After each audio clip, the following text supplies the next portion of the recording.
Carson's Corner is a black LGBTQ-owned small business. They sell merchandise and apparel on pop culture franchises such as Dragon Ball, King of the Hill, Sailor Moon, and of course and most importantly, Power Rangers. If you're interested in getting their amazing merch, be sure to check them out at carsoncorner.com. Link will be down below. Rockabye and goodbye. Go to sleep, little Ohsama. How's everyone doing? Welcome to KingOhger Babies. I am your host, Nanny Mike, and with me is the co-host, Nanny Jared. How are we doing? Oh my God. No. I'm Jared Doubtfire. Hello!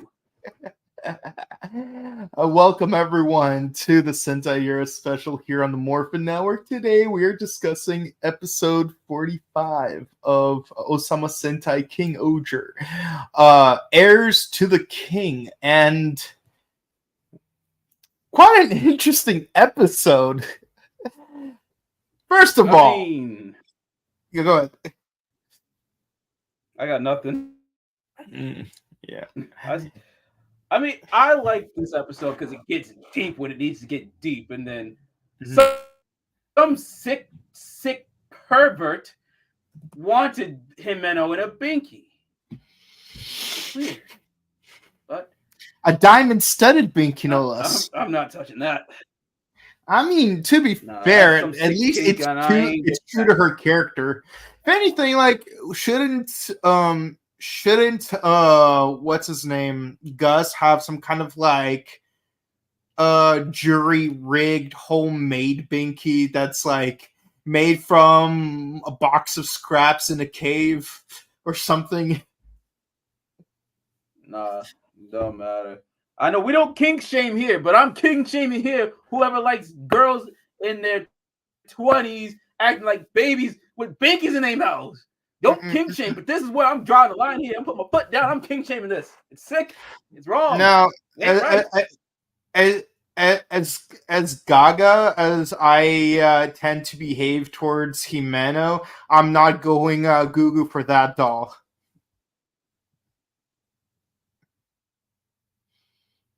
I like that wordplay. Yeah, because you're right. Like, while I don't kink shame other people for liking, like baby play, it's like it just feels wrong to me personally. It's like heck, I don't even like it when people call me daddy. Okay, it's like it's a deal breaker for me. It's like the quickest way to end. The quickest way to end any kind of relationship, whether it's romantic or physical with me, is literally just calling me daddy. Yeah. I hate it. I hate it. I don't like it. Like I sometimes they'll get a pass depending. Other than that, I don't like it. Like maybe if I had kids, my kids could call me daddy, but up to a certain age, you're gonna have to like switch it up to dad. But as far as adults go, no, please don't call me daddy. I also don't like it when people call me Poppy, which is basically the same thing. So I can go with Poppy. That's fine. Like I said, you got. But do you know? I be myself, daddy. That's okay. Outside of that. But do you? Also like if I call myself Papa, that's fine. Like I like it when you call me Big Papa. Throw your hands in the air if you're a true player. But you know who's the biggest player in this entire episode? Hercules. Like he cares. No, that's not even being a player. That's just being lovey. He was those two are so damn cute. I love it. Cute together. It's like one of the best parts of these last few episodes. So I'm not gonna lie. Like it is toxic, but in a way that's healthy. Like it's like how like it's like chemotherapy. You know, it's bad for you, but in a way that helps you. You know, because it's like, yeah, it destroys your body, but it destroys the parts of your body that you need to destroy, so you're becoming more healthy. Like, that's basically what Hercules and Susanoo are. They're basically like inverse toxic, where like they're healthy through their fire. Yeah, like they are a healthy couple. They are very, very deranged, and like they are a different type of couple, but at least they're the most healthiest couple I've seen in a long time in media. Yeah, it's like they're both the Lulu, but it's healthy when they give the snoo. Mm-hmm. You know, it's like, y'all are wondering, what are we talking about? What do you mean by that? Like, it's actually really interesting what we find out throughout this episode. So, and the thing is, there's even certain aspects of it that are like just unspoken, and you have to really read between the lines. Yeah, there, I said it. Kagaragi is lonely. Jeremy was right. Gotta be right. They don't straight up say it, but Kagaragi is lonely without a sister. He's got all of Tofu to himself, but the thing is, when one man's a kingdom, the castle gets very lonely. Oh, Jazz? No, wait. Hold on. You're not the White Ranger. On. Jared? Switching. There we go. Switching sides. Hold on. All right. All right. But yeah, so what I was saying, when one man's a kingdom, the castle gets very lonely.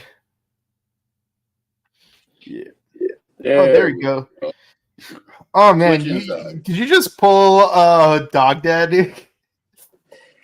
Yes, but I am nothing like him at the same time. Thank God. Yeah, because as much of a menace as you are, you'll never have the Black Air Force that he has. Oh no, I have Black Air Force activity, but there's I'm not saying you don't have it. I'm just saying, you're a squadron. He's a battalion. He's a full armada of Black Air Forces. That's a fine line I will never try to cross. But what I was trying to say before the internet decided to crap out on me, I knew this was going to happen. By the way, like Hercules loves Suzume. Suzume loves Hercules, and obviously Kaguragi's not with it. Like, so when you see him holding that ice cube, it's like, oh, this is so loving. Boom. He ain't with this. But no brother would be. No brother would be. When one of my sisters got married, I was like, who's you, buddy? Who is you? How'd you get for my sister?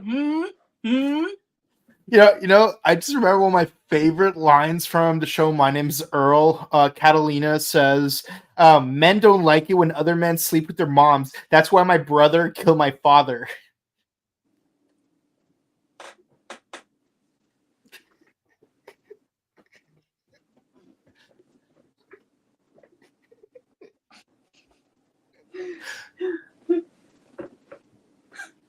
He would never like, what's his name from Danger Force? Captain Man.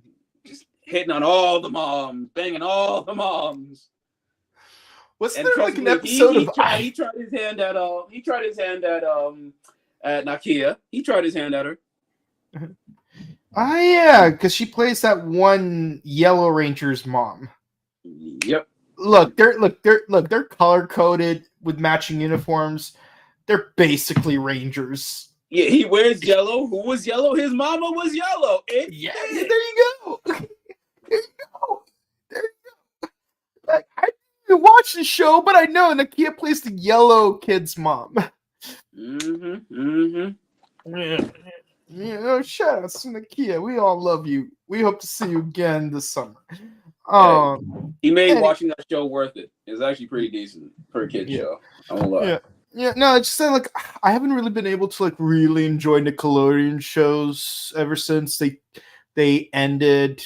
It was either Drake and Josh or Nessie Classify, whichever one ended later. I mean, like, I saw a little bit of iCarly, but it kind of stopped partway in. I don't even remember where I stopped watching it. Never seen Victorious. I tried watching School of Rock. It was mid. Well, but like with Victorious, Victorious had Felix Ryan in it, and Stephen Lunsford, and the same episode. Yeah, I know. Yeah, Stephen Felix and no, hold on, Ryan Felix and Stephen Lunsford. Yeah, they were in the same episode. I did watch that episode. That was the only episode of Victorious I actually watched, unless you count the iCarly Victorious crossover, in which case, yeah, I did see that. All I know is that it's, Tori and the goth girl are fighting over that grunge dude, and like eventually he ended up with the goth girl, which honestly kind of makes better sense. And then like freaking Ariana Grande spun off with Jeanette McCurdy. That's all I know. Mm-hmm. And then like, but like I really couldn't get into it because the way Ariana Grande talks in both shows, it's like the way she talks gives me ableist vibes, very specific ableist vibes I do not want to describe. And like, I don't know, like, does she have that very specific disability I have in mind?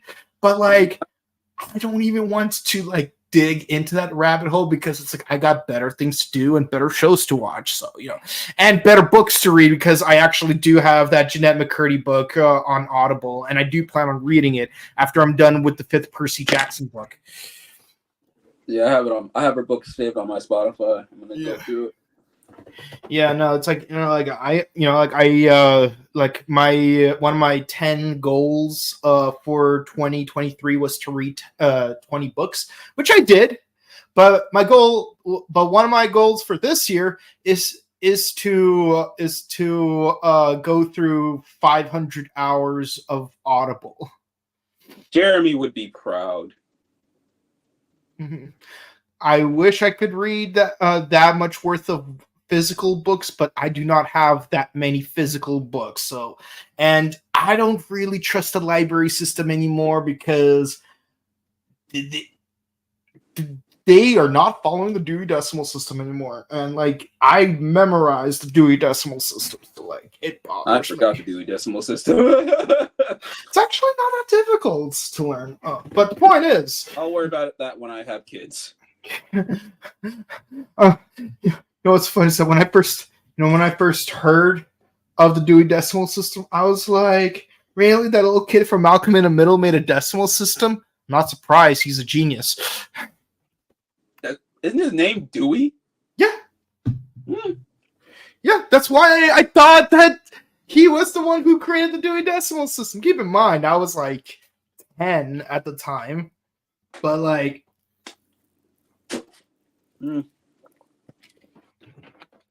But yeah. But point is, read between the lines. Kaguragi is freaking lonely. Yeah, Kaguragi's lonely. Rita wants somebody, obviously Morphonia, to be the next sovereign. And in the midst of all of that, they are all trying to learn their symbol power. Well, they first need the approval, because it was Gira's idea. It's like, hey, why don't we make a pact to learn our symbol power, because we're realizing once we're combined as one, it has an effect more powerful to Doug Dead. That powerful glow that shot up to Doug Dead is what ends him. So they're trying to like, okay, let's learn our symbol power and not be as whack as Power Rangers Samurai. Yeah, but it ends up being as wacky as Power Rangers Samurai, but in a way that's more tasteful. Like, you're not just like making a rock and dropping it on someone's foot. Like, no, like this is actual like, well, Rita was the only one we've seen with her symbol power from jump, with her ice power. Yeah. Then we see Gust with a little bit of his power, which involves lightning. Beware the thunderclap. He became everything Nami would ever want in a man.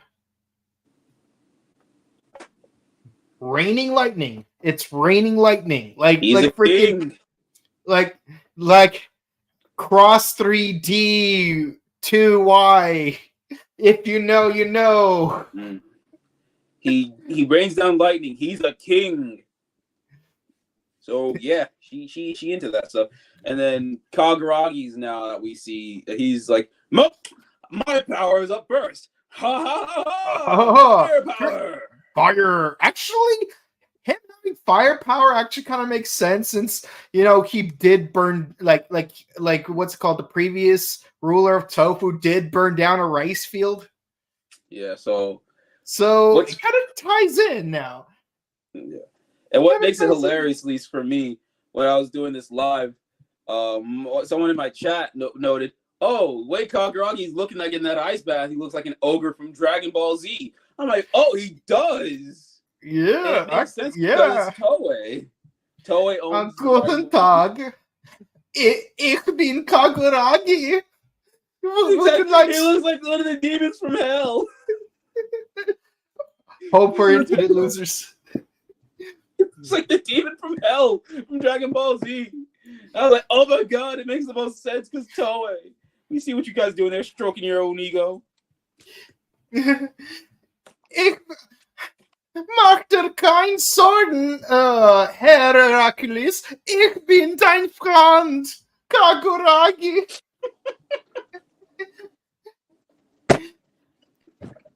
Fräulein. Well, your Fräulein belongs to Tofu. Don't not forget that. We got milk and cookies in the farmlands. Oh my god! So, I love I love Martin Billany's rendition of the two security dudes from Kaiba Corp, where it's like.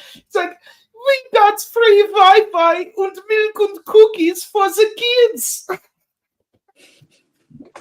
Right. Where are those two German guys? Nein, we're not here. Oh, do you know the German word for hug? I swear, Melvin is probably like one of the only two characters from Yu-Gi-Oh! Bridge that I cannot do the voice of. Like I can do Malik. I can do Malik, no problem. But like Melvin, on the other hand, like he's literally the hardest voice for me to do. Oh my god! Like tying back to like the body swap episode from before, I always imagined what if like we voice swapped all the characters from Yu-Gi-Oh! Bridge and just like redid episode 1, but with like randomly other people's voices and like I distinctly remember this one specific part in my head, and it goes like, "Come here, guys! I will mark us with a special sign." Not for nothing, Taya, but isn't this a permanent marker? Whoops. Well, why do you go carrying around something like that in the first place? I am a kleptomaniac. I stole it from school. Attention, duelists! My wallet's missing. Kaiba took it. It's time to duel, Kaiba. I was thinking Taya as Yuki. Oh my god, what was I thinking? Just a second ago. And then give Yami Yugi Taya's voice. I'm so done. Oh my, Yugi, what the... Did your balls just drop in the last 5 seconds? What the hell happened to your voice? Okay, that body swap episode, so Yanma switched with Himeno. No, Yanma switched with Rita. It should have been Himeno, like we think about, but Himeno switching with Kaguragi was also pretty funny because we get to see Himeno using lateral shoulder raises, and I'm not gonna lie. I did my shoulder raises last week. My shoulders were done. Like I'm not gonna lie though, like it woke up a few both male and female things. Just saying. I mean, Himeno can get this work. I'm not gonna front. Although I'll admit, when I streamed this, I said, "Damn, Rita and Morphonia got some cute butts." I stand by that. I'm not gonna take that. I ain't taking that back. Yo, Rita kicks my ass. Worth it. Worth it. Yeah. Anywho, so our heroes are attacked by Moth, and he's upset that Rita, and I'm talking about 2017 movie Rita voice, Bug Titty Rita. She got murked in the last episode, which she had coming. She did this to herself. So she's murked. He's pissed. Like, basically, he's the Goldar to her Rita. Yeah. So he's pissed. So he's like, "I want." I mean, if you really think about it, both Moth and Goldar did try to dress up the obligatory Pink Ranger of the season into an outfit that they normally wouldn't wear. Yeah. Listen to you! You should be listening to me! And you too! Yeah, like good times. Good times. yeah. Good times. So yeah, he's out here for revenge. So he was already like, I didn't like him, but this made it like he's effing dead because he shot Morphonia. Nah. I was about to jump in the screen like, yo, I'm throwing hands now. It's like causing an international incident. I don't care. I'm throwing hands at a fake bug monster. Yeah, and so Morphonia, Suzune, Gust, Himeno, and Gira all got hit by a beam. So unlike the earlier episode where the age of their bodies was altered, now it's the age of their minds that are altered, which makes me kind of wonder, like, why can't one of them become like mentally old but still have a body of a 20-something?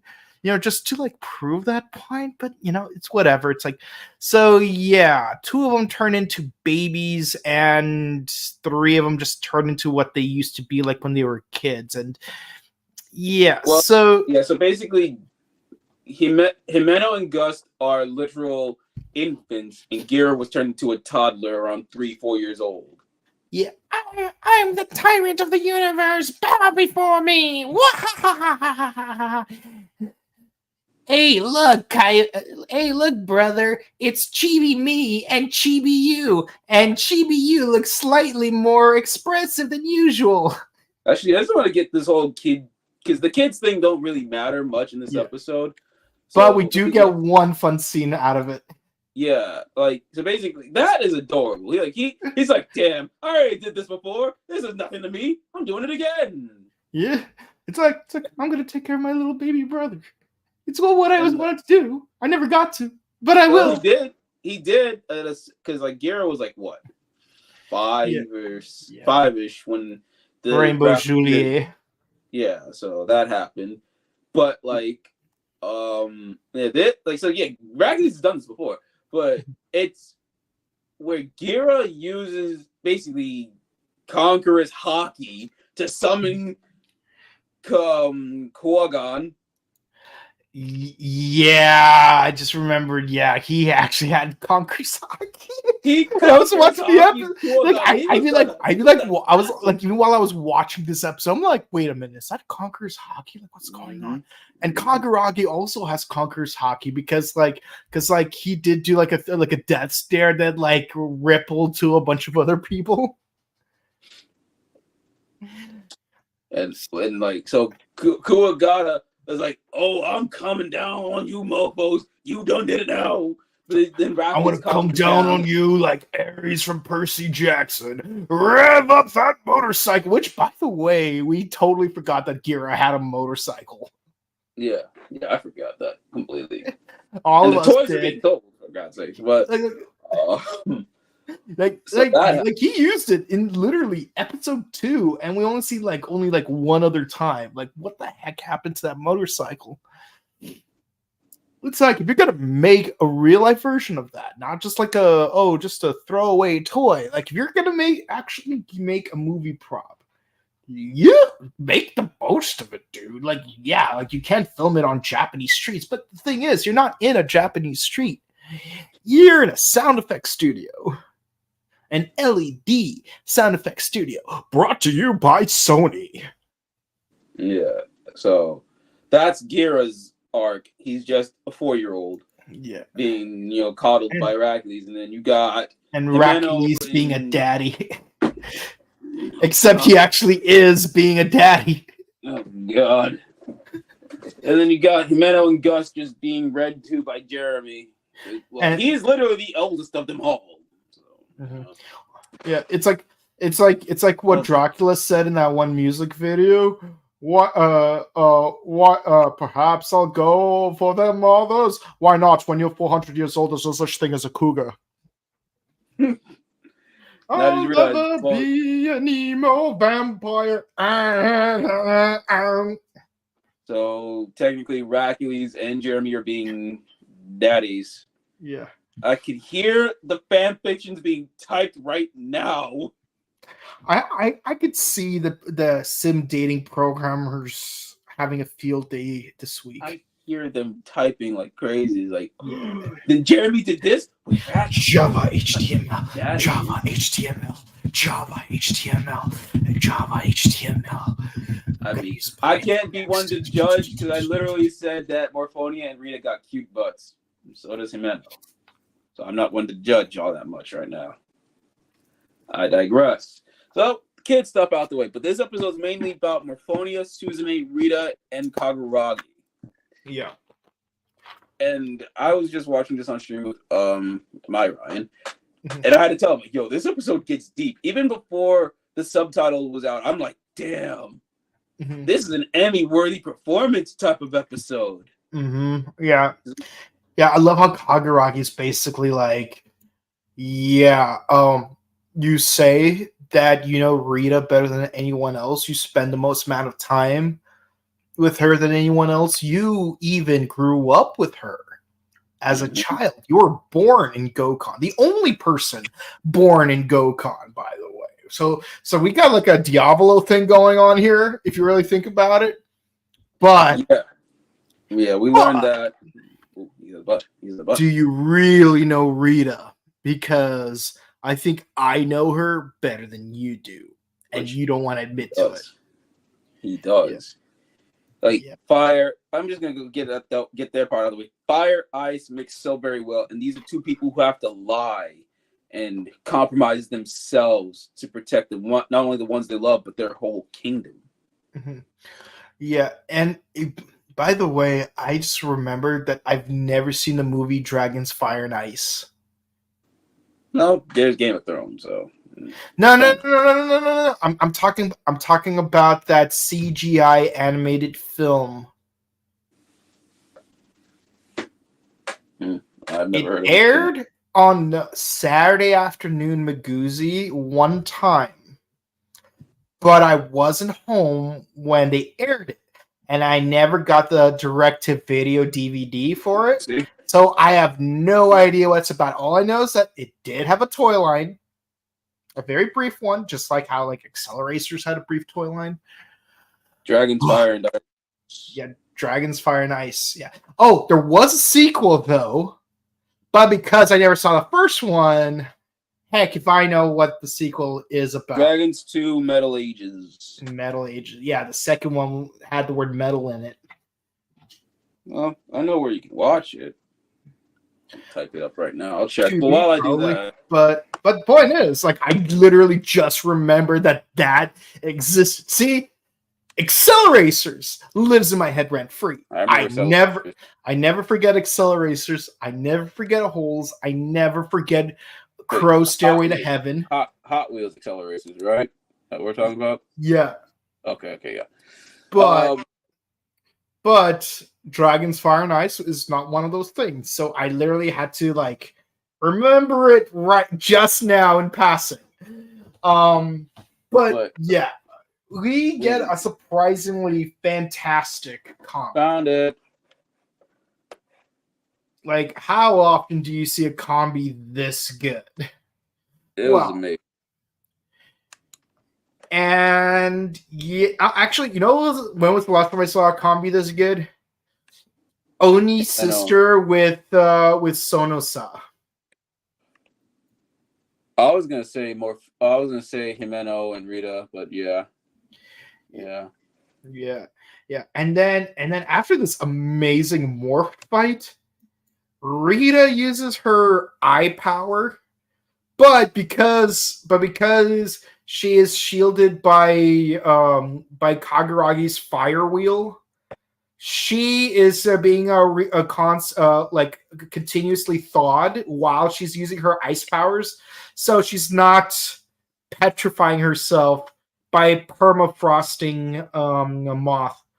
And it's good too because Moth would just if they just kill Moth just like they normally would, he would just reincarnate into yet another dog dad. And if one dog dad wasn't bad enough, try fighting two of him at once.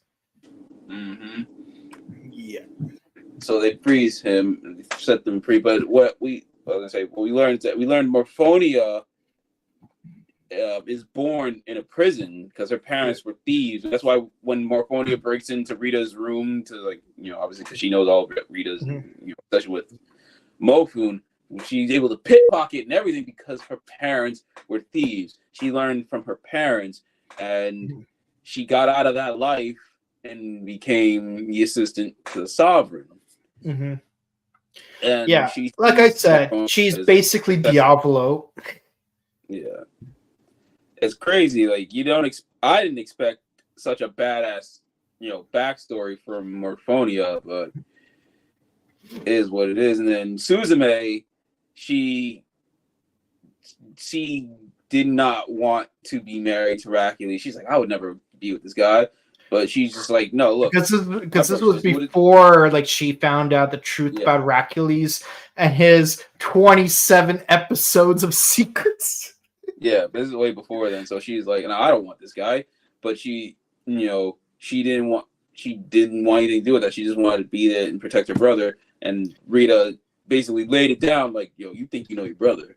No, I know your brother. Your brother wanted you to be happy. He wanted you to get married to a man you love. And just so happens that Hercules was that guy. I know we were all shocked by that because we never would have imagined Hercules would be that guy, but he surprised all of us. Season 3. You know what scene I'm talking about. Bulk and Skull announcing their cops, everybody looking in shock. That's the same shock everybody got with Hercules. Oh man, I mean, it's if it's that kind of shock, then just to imitate the whole Skull getting a haircut thing, imagine Rita losing that half bang. No, that's more of a Kyuryuger seeing the Tokyugers as kids look like, huh? I should play all the shock scenes. Play all the shock scenes just to be like, huh? That should be a compilation, just shock scenes in Tokusatsu. But oh no, yeah. Basically, Morphonia gets a better understanding of Rita. Suzume gets a better understanding of her brother. It is just, like I said, Emmy-worthy acting from these actors. Amazing. Yeah, and while and what's interesting is that we see Morphonia walk off with Rita to learn to become her successor, while Suzume walks off to rejoin with Hercules. And Kaguragi just stands there by himself, which kind of ties into what I mentioned at the beginning of the episode. Read between the lines, Kaguragi's really lonely, but he's letting go, he's letting his sister be happy, even if it means losing her as a companion. That's his baby sister, man. That happens. I think that happens to everybody. But the thing is, it's not just his baby sister. Keep in mind, to our knowledge, they don't have parents. No.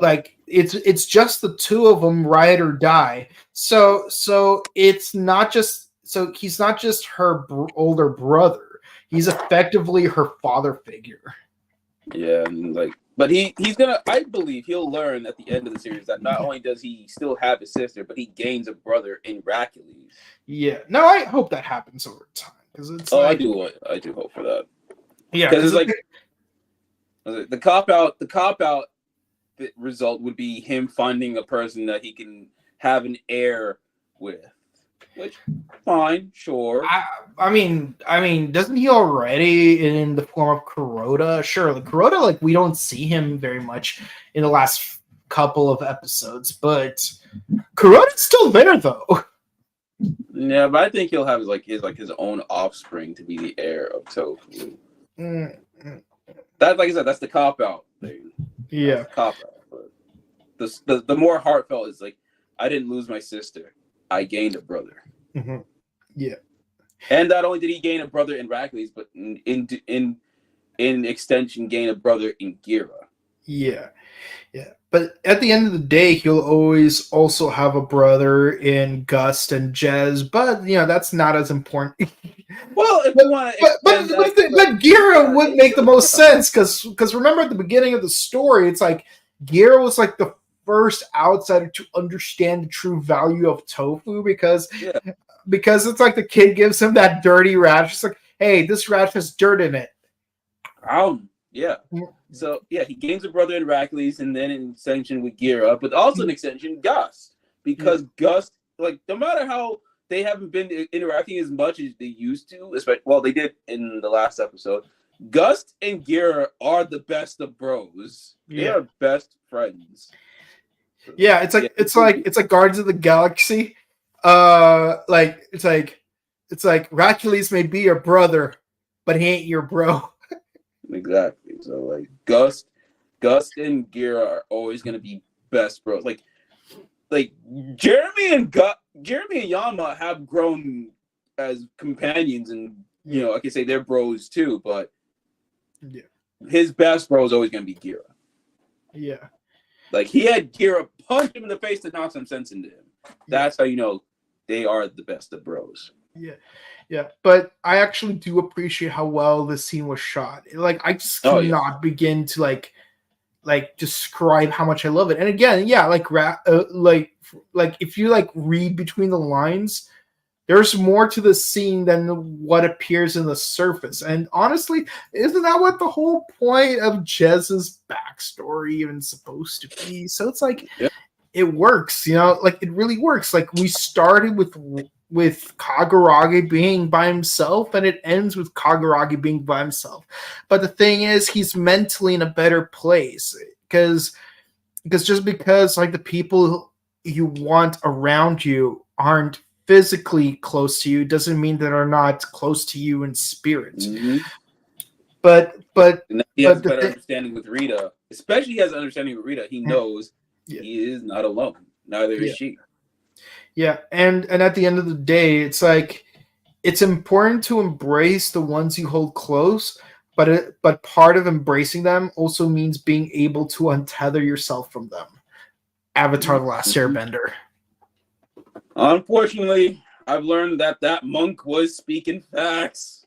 That monk was speaking facts, and I learned that the hard way, dude. It's crazy. Well, he wasn't a monk. He was a guru. Guru, yes, the guru. Yeah. Guru was speaking facts, and in the Eastern Air Temple. It's a tough pill to swallow, but it's a tough pill to swallow, but it's a very much needed pill to be taken down because it'll definitely help you move forward in life to achieve greater heights. Yeah, and a lot of people misinterpret what it means to detach oneself because to detach doesn't mean to completely discard. It just means that you have to be able to let go of things because when you're too focused on one thing, you're not able to focus on things that are more immediately important in the moment. Mm-hmm. Mm-hmm. And the thing is, you have to be able to be present in the moment because one of the biggest issues that most humans have to learn from is not to over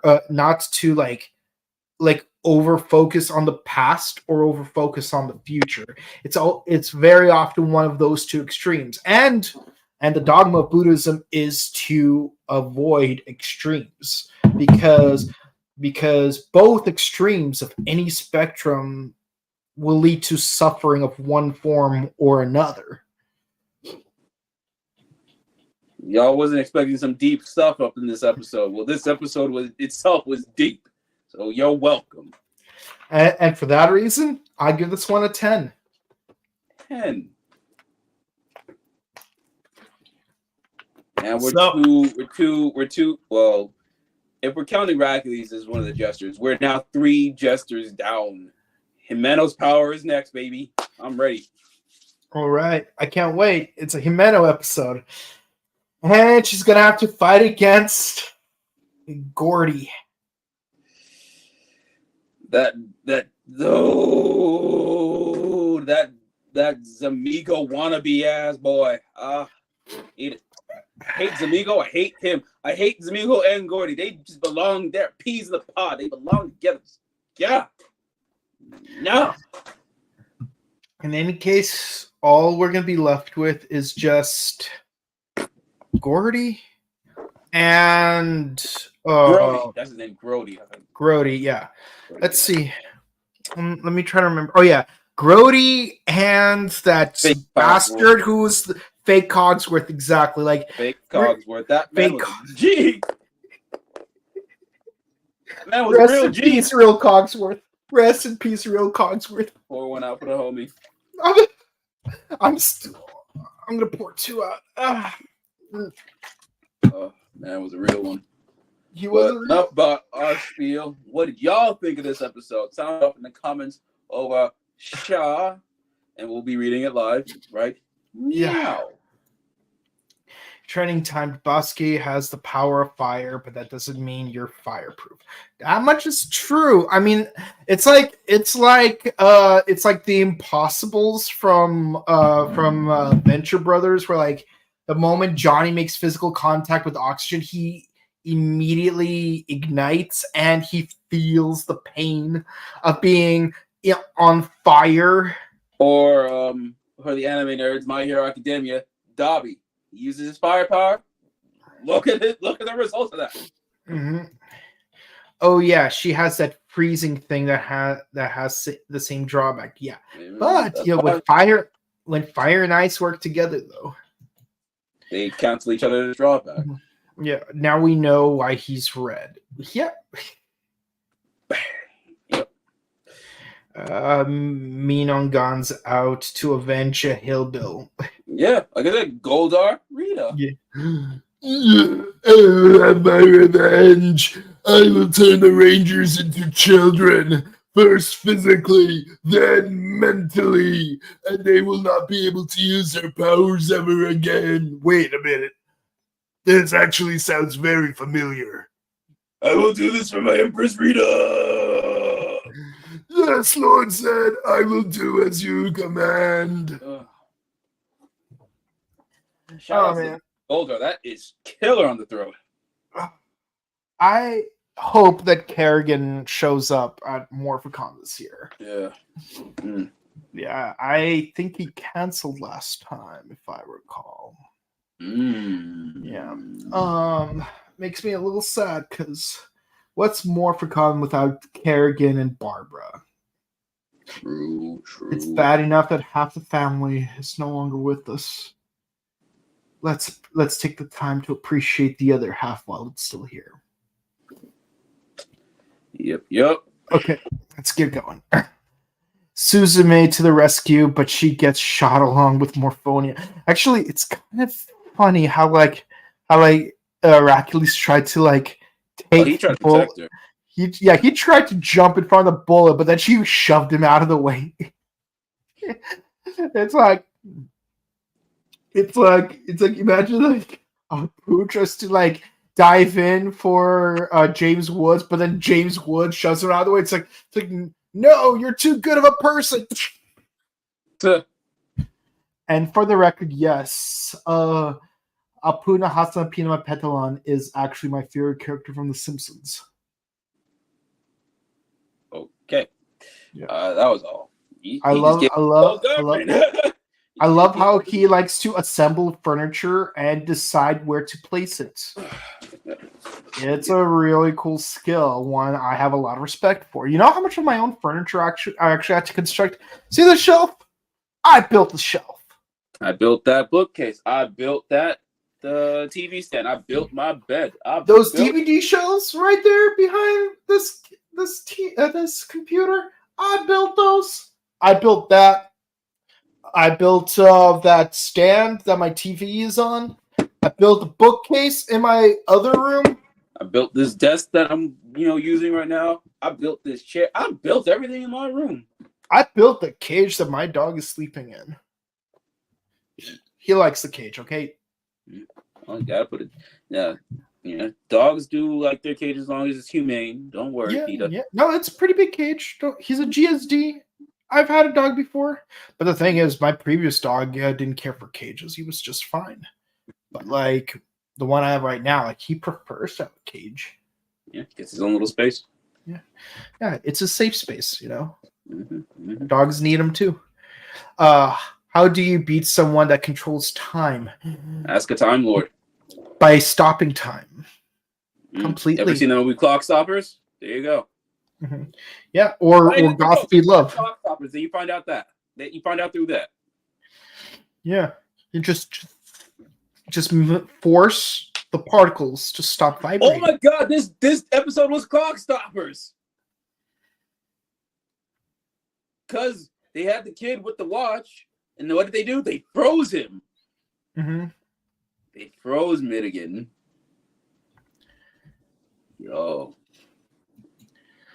Big Clock Stopper reference. Okay, there you go.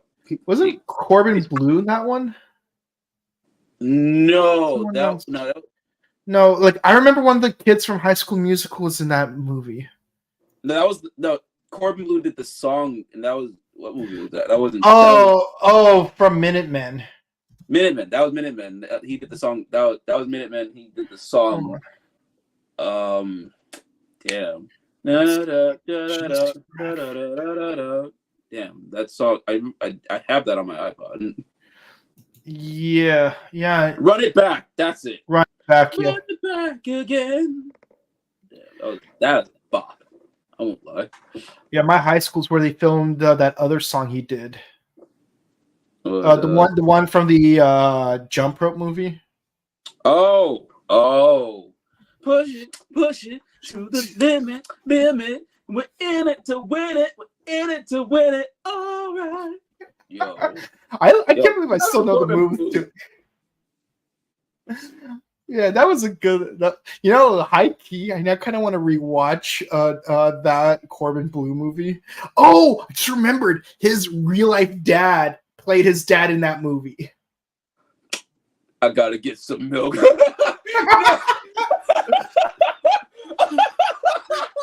And when I get back, you better forget about Jump Rope.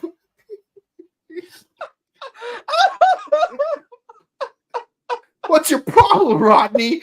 I'll tell you what my problem is. My dad went to get out and get some milk. Yours actually brought milk. Oh my god! No, me and my friend be sharing that scene every now and again. Oh my god, Disney, what were you thinking? We're out of milk. Oh my god!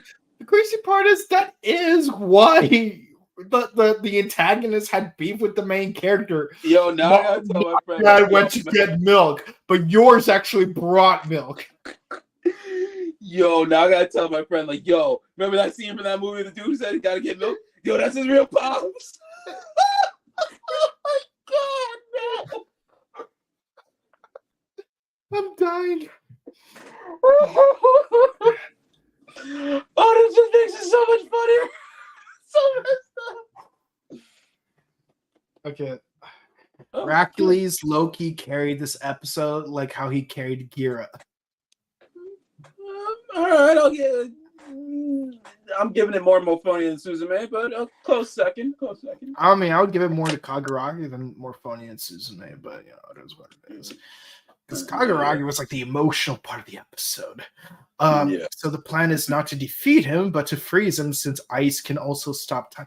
It's not that ice stops time. It's more like our concept of cold comes from particles vibrating at a slower rate compared to particles that are vibrating faster, which we experience in the form of heat. So the slower particles move, the colder they are, which means that also means that the colder the environment, the slower the particles move, and mathematically it's been estimated that once particles reach a temperature of negative 273 degrees Celsius, the particles stop moving altogether.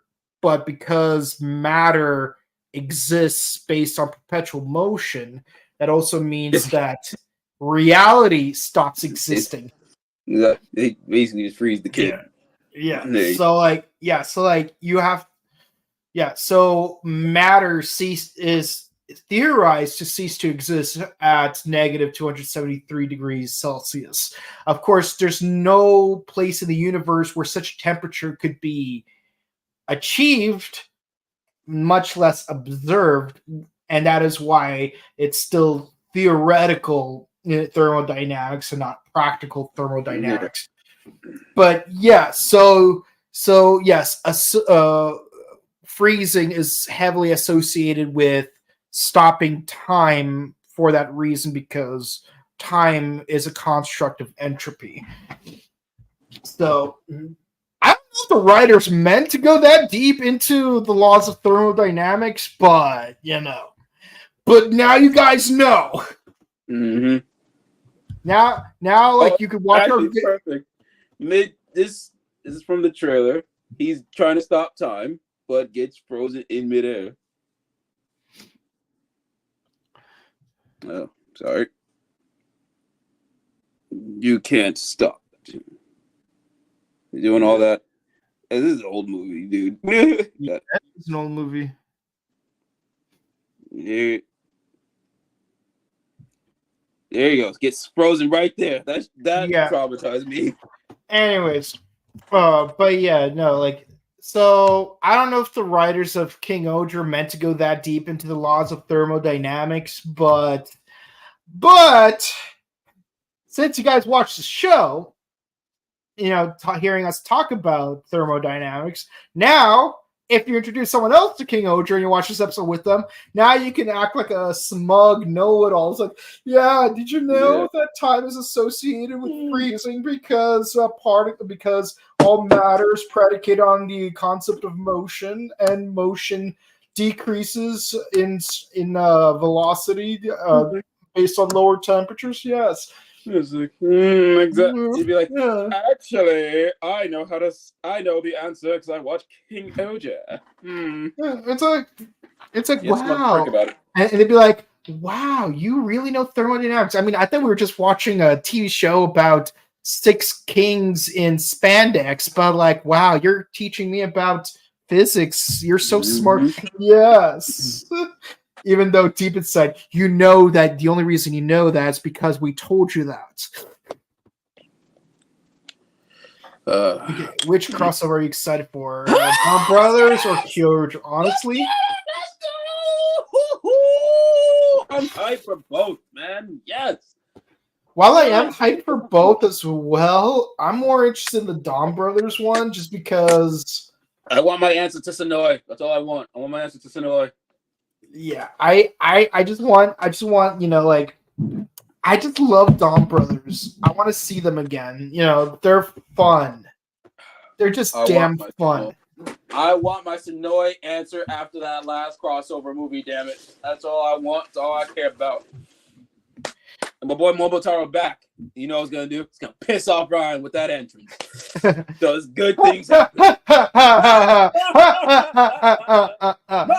Oh, this is a good one. If Minigan comes back for the crossover, he might summon an army of Doug Deads, but as grunts.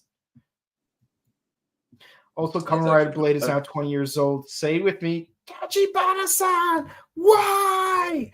We'll do it next week. We'll do it next week. Don't worry. Don't worry about it. My voice is We'll do it done. next My week, voice next is week, done. next week. And that's it for the comments, guys. Thank you guys so much for watching. Please be sure to comment, like, and subscribe to us on YouTube, Facebook, Twitter, Instagram. Please help us with the algorithm so we could reach out to more people that might be interested in watching our video. And of course, ding the bell icon to stay notified for our latest videos. We do Gotchard and KingOhger on Wednesdays and Thursdays at 7:30 p.m. Pacific, 10:30 Eastern. On Mondays, at that same time, we would normally do Ultraman, but we did finish Blazar. We're going to take a break next week, and then the following week, we're going to get started with Ultraman Tiga, the very first season of the Heisei era of Ultraman, and also one that a lot of millennials are probably familiar with because of a certain block known as Box. Ultraman! Tiga! Larger than life! Okay. Now we're gonna Kamen Rider build. We're gonna do it on Saturday this week instead of Sunday because we are going to Pasadena Comic-Con. So if you're in the if you're anywhere in the Pasadena area or anywhere near the Pasadena area, please come to the Pasadena Convention Center Sunday, January 28th, and say hi to us and say hi to all the actors that are going to be there. Our homeboy Johnny's going to be there for sure. So so there's that. And check out our sister channel, The Buttery Show, where we do movie reviews and video game news. We are finishing off Crow Month with the fourth and soon to not be final Crow film, Crow Wicked Prayer. And I've heard some choice things about it. Still haven't seen it yet. I'm trying to delay the inevitable.